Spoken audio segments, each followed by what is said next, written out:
No more Mr. Nice Guy.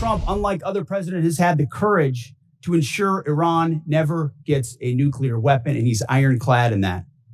We have the best negotiator in the world driving that deal. 2 months in, on an existential fight for the safety of the American people, Iran cannot have a nuclear bomb. We are proud of this undertaking. These $50 billion of investment in new plants, new assembly lines, and new factories, these are private investments, not taxpayer dollars. This is a historic budget, as you said, Mr. Chairman. This is a fiscally responsible budget. President will employ national force and power based on the political and security situations that a president deems appropriate to use that military force. There's always trade-offs in all of these things. I'm confident that the president always carefully considers these readiness trade-offs.